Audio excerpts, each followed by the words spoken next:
August অর্থাৎ আগামীকালকে বিজেপির একটি কর্মসূচি রয়েছে, সেটি হলো নবান্ন ঘেরাও। কিন্তু আসলে আপনি কি জানেন এই নবান্ন ঘেরাওর পিছনের মতলবটা কি? আচ্ছা, আপনি যদি না জেনে থাকেন তাহলে দেখে নিন বিজেপির এই নবান্ন অভিযানের আসল মতলবটা কি। আমিও বলছি এই 27 তারিখ যে আন্দোলনটা এটা আদৌ কি শান্তির আন্দোলন হবে? আদৌ শান্তির আন্দোলন হবে না। আর এটা থেকে আবারও নতুন করে পিক আপ নেবে, গুলি চলবে, এখানে রবার্ট বুলেট চলবে।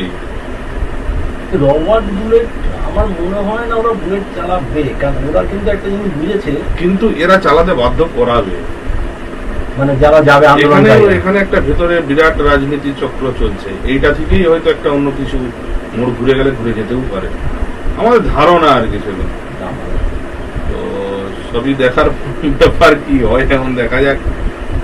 তবে লোক যাবে, ব্যাপক লোক। পরিষ্কার কথা দাদা, মানে এখানে আমি নিজে সংবাদ ছিল, সংবাদ থেকে সংগ্রহ করে আসা,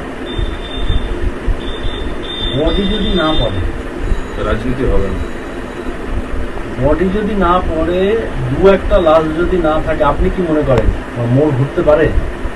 অবশ্যই, যদি না বডি না পড়ছে কোনোদিনও মোড় করবে না, বডি পড়তে। আর আমাদের ধারণা বডি ওখানে পড়বেই সেদিকে 27 তারিখ।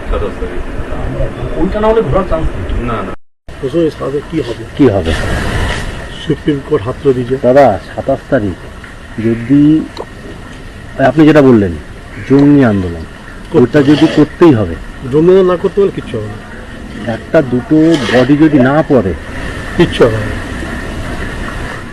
আপনি লড়বেন কি নিয়ে? এরপরে ফাদ্দার ইস্যুটা কি হবে আপনার? আপনি তো ওখানে আন্দোলন করলেন, চলে আসেন, ফাদ্দার ইস্যুটা কি হবে? আমি তোমাকে মারবো, হ্যাঁ, এটা কিন্তু যত মেরে ফেললে কিন্তু আর আপনার ভয়টা কেটে যাবে। একদম মারবো করে যদি ছুটায় এখন, হ্যাঁ, তাহলে কিন্তু কাজ।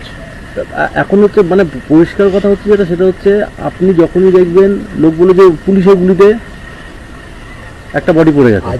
আজকে ধরো সিপিএম ফরওয়ার্ড ব্লক একসঙ্গে থেকে, ফরওয়ার্ড ব্লক হচ্ছে তোমার সিপিএম এর বিরুদ্ধে, বামফ্রন্টের বিরুদ্ধে গিয়ে কিন্তু তোমার হচ্ছে যে আন্দোলন করতে গিয়ে 5টা ডেড বডি, 5 জনকে গুলি করেছিল, মনে পড়ছে? একদম। আচ্ছা, আপনারা তো দেখলেন, তাহলে এবার তো বুঝতে পারছেন বিজেপির এই ঘামটার নিচে ঘ্যামটা নাচনের কারণটা কি, অর্থাৎ এই যে নবান্ন অভিযানের মূল কারণটা কি। বিজেপির এই কুৎসিত রাজনীতিকে সবাই তরফ থেকে ধিক্কার জানায়, এবং আপনিও দেখুন আর একবার ভাবুন বিজেপি কতটা নোংরা রাজনীতি করছে।